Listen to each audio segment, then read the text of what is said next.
just something else. Exactly. And if you have a question during Franck's presentation, please use the chat and we will come back to the question afterwards. And if you agree on things, thumbs up. If you don't like some things, thumbs down. And yeah, that's it. The presentation is going to be around 15 minutes, right? And then we'll have 15 minutes for Q&A. Okay. All right. So today we're going to talk about brands. I hope everybody hears me. Just say if you have some issues. But we're going to talk about brands and obviously in the context we're all living in right now. So just a few words about Neon 42.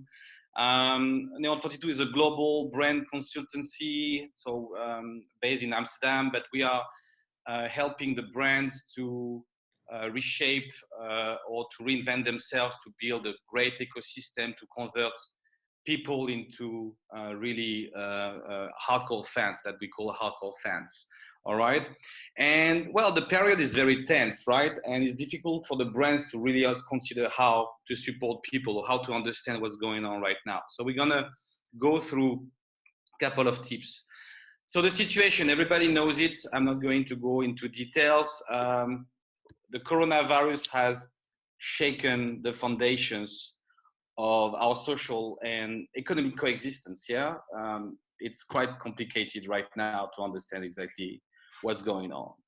But while most of the brands, they want to do good and not to profit from the pain all around, it's quite complicated to understand what to do. Right. One thing that is important is that if you benchmark with the crisis in 2018, the brands that were active during the crisis it was easier for them to get back in the game 9 times faster than the other ones. So it's all about understanding what your brand can do. But of course, there is uncertainty about everything, about yourself, about your company, about your projects, about everything, your family, health, etc. So I'm not pretending today to bring any solutions or to bring any information about how to be happy right now. But I can propose you a process, a simple process for the brands and the companies to turn uncertainty to risk. What is the difference between uncertainty and risk? Uncertainty is like when you are in the unknown. It's like you don't know what's going on. And risk is about at least you know few things and then you can take a decision to do one thing or another, but it's going to be a risk. It's going to be something that you know that you took the decision to go for it. So that's pretty important. This is the scheme that we put in place with 4 stages of development. Stage number 1 being learning, stage number 2 supporting, stage number 3 celebrating, and then scaling after the crisis, right? So you understand about learning, it's about understanding the new reality from economics to consumers. Supporting is about what the brands are doing now and how you can support the community, support the people through your services, products, communication, etc. Stage 3, celebrating. I hope we will celebrate pretty soon. Sooner than later. But it's going to be a moment, at least, where the brands will have to reconnect with the consumers. Yeah, they're going to have to restart a new relationship. And scaling, obviously, it's about what to do for the future. What this crisis is going to change for the brand world. Well, we're almost kind of here. I don't know, you see this red dot. We are still in the supporting phase, but in some countries, the situation is getting better. So, well, the confinement in Europe, for example, is going easier and easier every day. We will see what's going on, but it's still the moment to do something. So, learning and understanding. Well, the first thing, and I think most of the companies that did it, is it's really about understanding what is your company status. What about your staff? What about your partners? Or what about your sales department? What about, I mean, obviously everybody's working from home. There are some cash flow difficulties. You need to make a real understanding of where you are right now to make sure that you understand what your brand can bring on, right? And obviously digital transformation is a little bit kind of a big deal right now because everybody's spending, I believe, 3 to 7 hours a day on their computers and on their phones. So obviously this is a big thing. The first tip is really to go back to the brand culture. If you have a brand culture, that obviously is helping. You have to, your brand has to be a solid rock in the storm, right? And the brand culture is really your foundation. This is who you are and what is your big idea about what you can bring to the world, etc. And actually your employees are very important into that. So brand culture, go back to it, get back to the fundamentals. Then brand articulation. So this is this thing about like vision and mission, and everybody loves all those nice articulations of brands with the values and so on. This is definitely time to go back to it also. And I would say the most important is to get back to your purpose. Yeah, why you do what you do. And this is the test, like the crash test right now. Am I doing something that is relevant right now and maybe in the future? This is very important. Well, consumers are changing. We call them the consumer zero. I think it's pretty, it's like the patient zero. It's a little bit weird, but consumer zero is because, yeah, I mean, the consumers are changing. They have new needs, new habits, new desires, but also new fears. And you have to get back to them. You have to reassess who they are, what they are waiting for, what they would like to do. It's the moment of really getting close to them and understand exactly what it is all about. So sorry, I'm speeding up a bit, but we will be happy to share the deck after the presentation. So now we have the second stage, which is the supporting stage. Sorry. So you have to be extremely careful.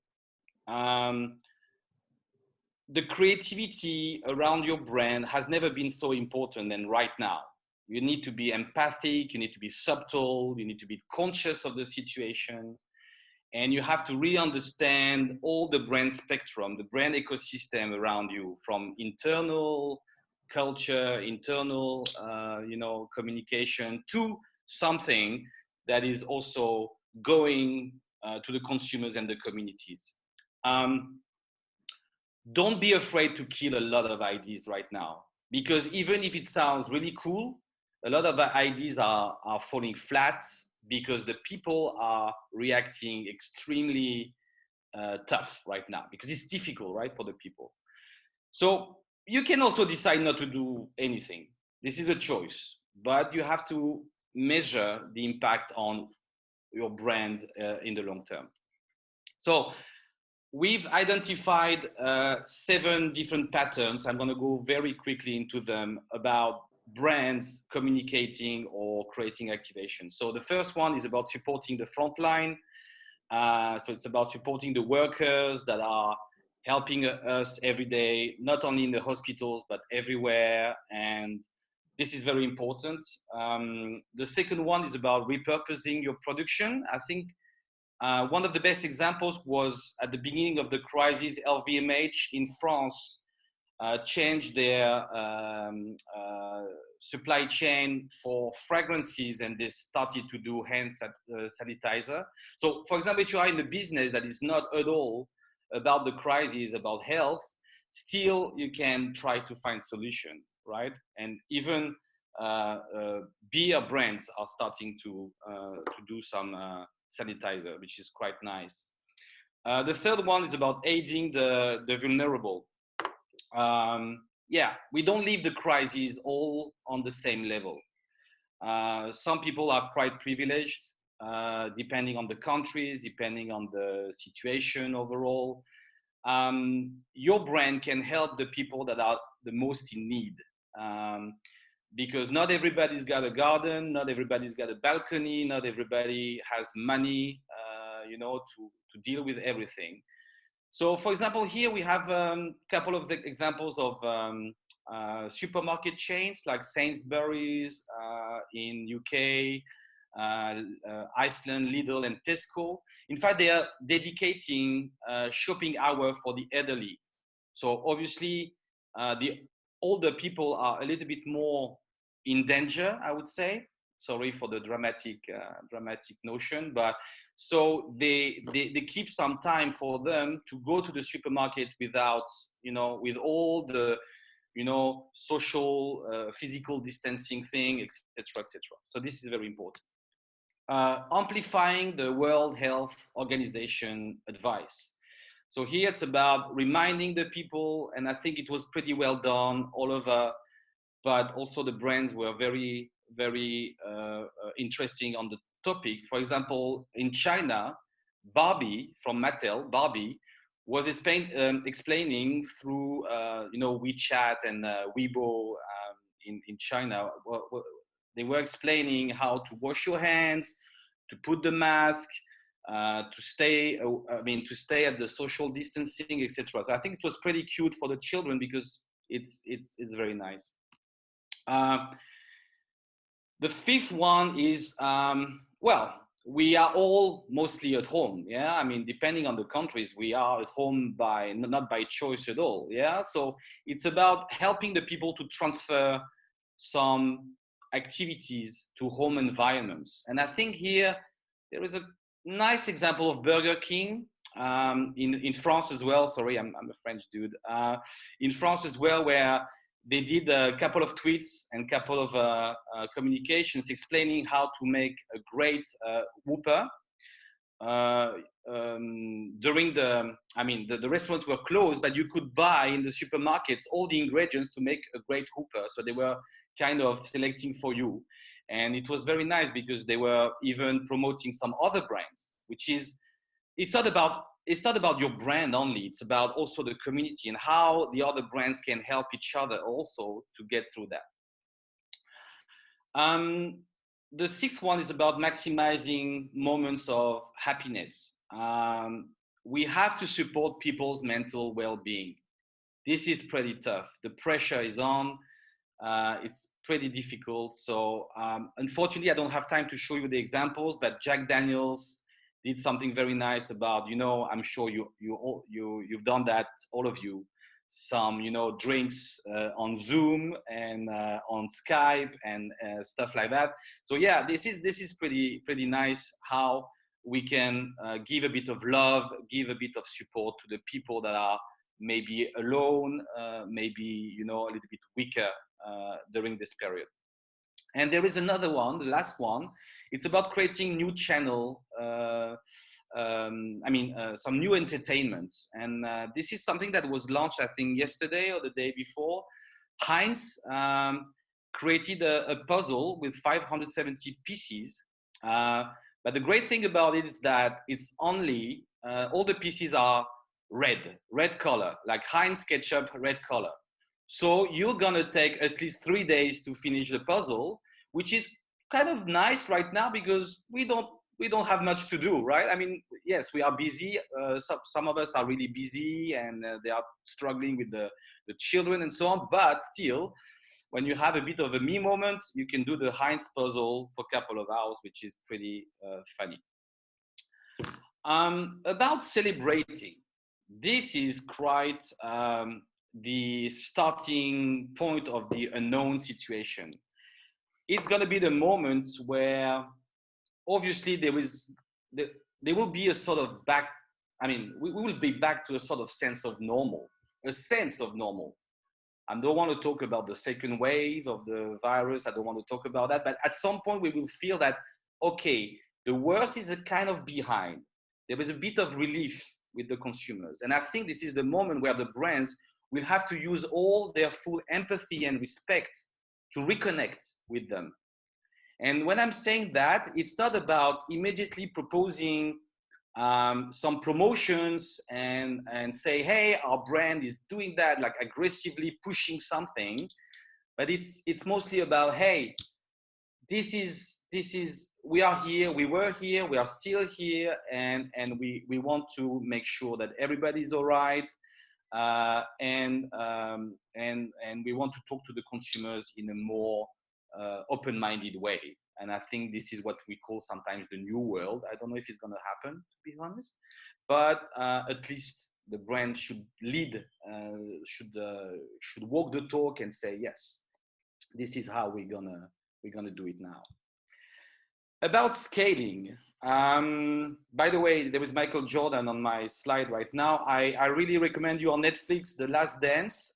This is, I mean, if you are a fan of basketball, and not only, this is amazing, amazing documentary. So, okay, so the situation is pretty harsh, right? I mean, a lot of big consulting companies started to define the impact of coronavirus on our economies. This is, you just see on the left, again, I will share with you the McKinsey and Company, McKinsey scenario plans, yeah, about the economic impact. Well, to be honest, I didn't go into details, it's quite complex, but what I observed is one thing. One fact is for sure. The next month are going to be extremely challenging. We're going to have a drop. Whatever we want it or not, we're going to have a dramatic drop. And I'm not even talking here about unemployment and social distress, etc. Sorry to give you all those terrible things in your mind, but yeah, we're going to have to face something. And the brands that are going to cope the best in this challenging phase are the brands that will definitely rethink who they are and what they want to do. And so what will be the role of your brand? What would be the added value of what you propose to the people? How are you going to adapt and fit to the new paradigm of the consumers? Yeah. So you need to reassess a lot of things, because even if a lot of things will come back like as usual, like business as usual, a lot of things also will be changing. So you have to really understand, and it's not easy right now, but you have to start right now to make sure that you are, you are making the right choices. To make the right choices, what we are used to do is scenario planning. Unfortunately, I can't go much into details, but there are 3 steps. The first step is obviously all the stimulus and the information that you gathered at the beginning of, you remember this scheme, all the consumer insights, the new trends, the weak signals, some articles, benchmarks as well are really cool. You will have to use this to create some scenarios of where your brand is gonna guide you and your company, right? So then in terms of, it can be workshops and sessions where in fact we can work on the, how to clutter the trends, how to assess them, understand how they work. There is a good framework that you can Google actually today or this weekend, the PESTLE framework. It's about understanding how the political, economical, social, technological, environmental, and legal surrounding is going to change, right? So this is very important. And I wanted to add the HEC framework: health, education, and culture. And then we can develop some scenario. I'm going to go a bit faster because it was a bit longer than planned. So here you see the timeline of your brand development, or not development, but like crisis thing. So you see that it's not only about reacting now, but it's also about preparing the future. So what you can do, in fact, after this presentation, is like to think about what kind of action or what kind of brand will you craft for for the future. So how would you respond to the consumer truth? How you can have a short-term activation, but also to have a bigger long-term vision that could be relevant after the crisis. Just an example for you, and you will have time to, of course, to think about it. I was talking to some friends, and they were saying that right now they were feeling guilty to focus on their work while the children are, are just at home, like playing and making some noise and not being very happy. So I was thinking about Mattel maybe creating an activation about promoting or creating a collection of toys, providing a maximum of fun while also calming down the children or avoiding noise or something like that. And then I had a look to the brand Mattel and the purpose of Mattel. I mean, the mission is everyone plays. But maybe it's not about everyone plays. It's about maybe caring about everyone's fun, So you see, again, I'm not working for Mattel, so I'm not saying anything. But it's kind of some thinking that you can have for yourself. Sorry, I was a bit long. I would be happy to hear your thoughts and your questions, and maybe some brands that you want to have maybe a little indication about. Sorry, I'm just gonna keep the. Yeah, so you can unmute yourself, I imagine. Yeah, Ophélie, yeah, it's okay. Yes, of course, you can unmute yourself, and if you have some fireside question, maybe okay. Frank, you can stop the presentation. Sorry. So that we can see everyone. Okay. No problem. Yeah. Okay. So anybody? Oh, I had actually posted a couple of questions on the chat already, but I can mention them again. Yeah. So, oh yeah, go for it. I'm happy. Yeah. All right. I think first was actually just out of curiosity. I took a chance to look at the website of Neon 42, and it seemed a bit interesting how it's just a simple page and it has a presentation link to it. I was just curious, any particular reason for that? Sorry, I didn't get the second part of the question. Oh yeah, it's just that your website was quite peculiar. I looked at it before our conversation. Okay. And it's just, you go to it's just a page and then it has a presentation link to it. I've never seen something like that before. Okay. Well, it's just a technical choice. I didn't want to have a website that is kind of definite. So by having a presentation that is linked to a deck on Google Docs, I can adapt depending on what's going on. I can put some other information, etc. So it's not about, I believe that it's not about being certain, because the website they create it on a certain point and then it's the same website for 2 to 3 years. I prefer to make it changing on a regular basis. And my second thing was and this is not exactly a brand specific question, but in this scenario, how are you still getting new brands in your portfolio, or how are you approaching identifying new brands for Neon 42? I think it's not really on the topic right now, but yes, but that's fine. If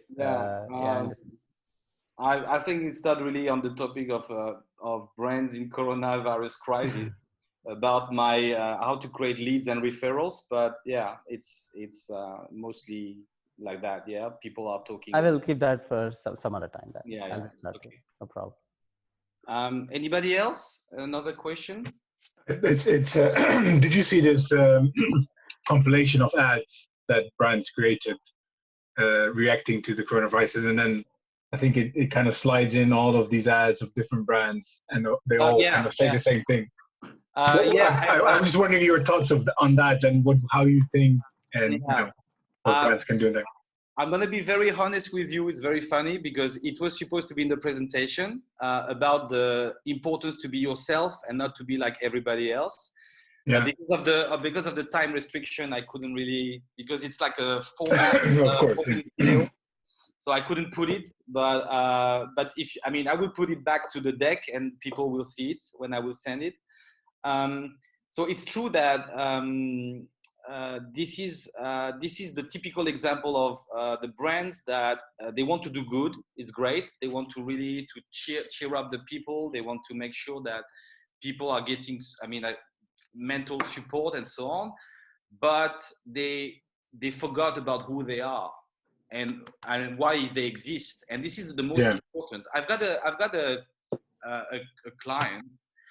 They said, hey, we want to donate money to hospitals. It's a great idea. It's lovely. I mean, of course, they need money to buy masks and protection and so on. But think about how to do it with your own brand beliefs. Because if you just give money, this is great. You can do it. But don't take it as a communication thing. You can do it better, right? Yeah. Because you are a technological brand, maybe you are a FMCG brand, and so you can give money in a different way that is really about you and what you believe in. And this is the problem of this video. Is like everybody's saying, oh, the world is nice, soon we're gonna come back, but yeah, I mean, I can say that to you as well. I mean, and I'm not a brand, right? So that's so basically what you're saying is they forgot their true kind of own brand identity in this process. Yeah, I believe so. Yeah. Mm-hmm. Cool. Thank you. So I think we have a few minutes more. I mean, if you want to. Yeah, we're a little bit over time, guys. But if you have one last question, we still have 3 minutes.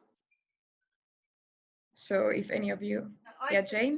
I thought it's really interesting, but I think the things that I feel is that actually my values they've not changed because they were on.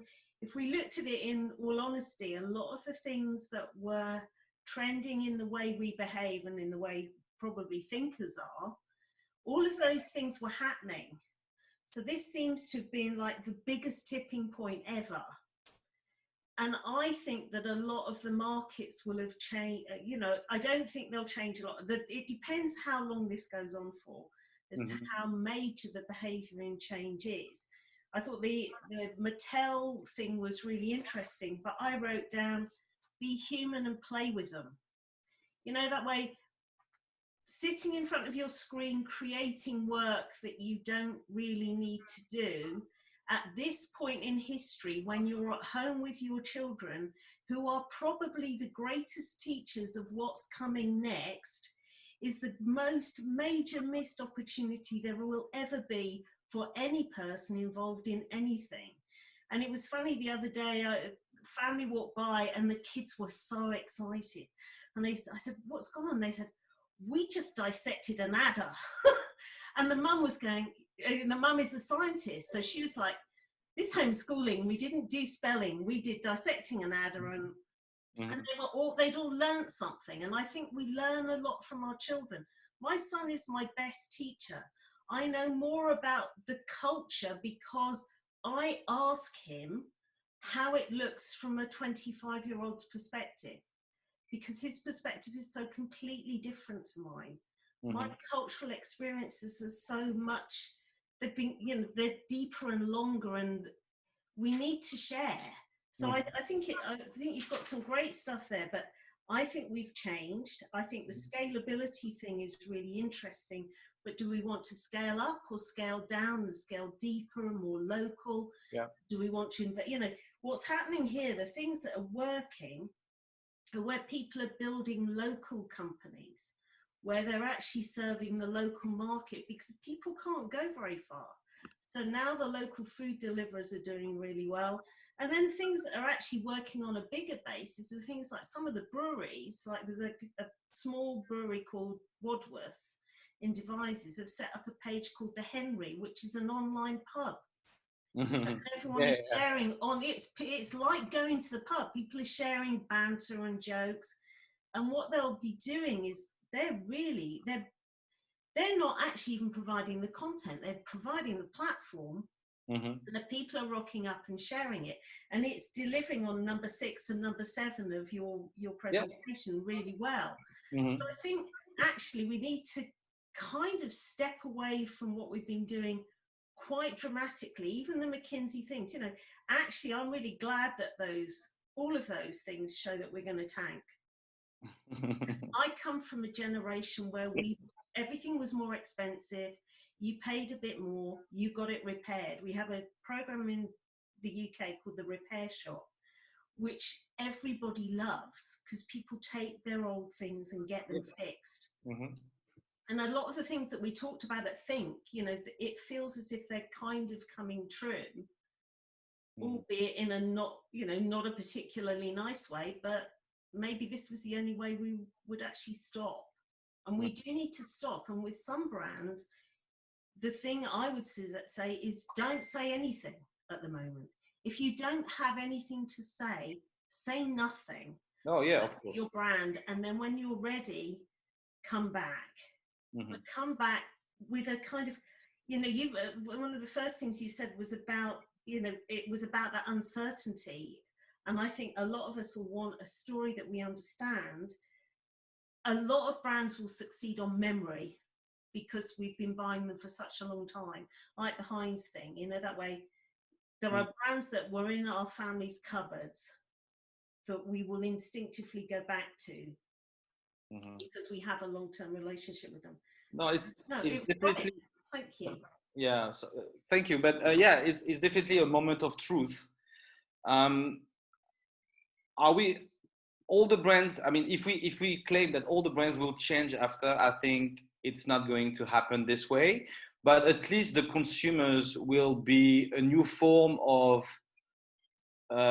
asking for different things. So people will definitely have to. I mean, brands will definitely have to adapt. So it's not going to change in one day or in 1 year, but I think it's a wake-up call for all of us. Now it's all about what we want to do with it. And I like the fact that you say, yeah, I mean, children, I mean, it's incredible how resilient and optimistic and, you know, and they are, and we can learn from them. Yeah, it's pretty interesting what's this fact as well. So yeah, this is obviously something we have to prepare, and it's not easy. It's not easy for sure. Ophélie, yeah, I think yeah. No, I think we're good. It was a pleasure to have you. Thank you for staying until the end. And we look forward to see you maybe again on another TechMakers event. And if you have any question, don't hesitate to reach out. We're available on every platform. Thank you, guys. Okay, thank you. Bye. Bye.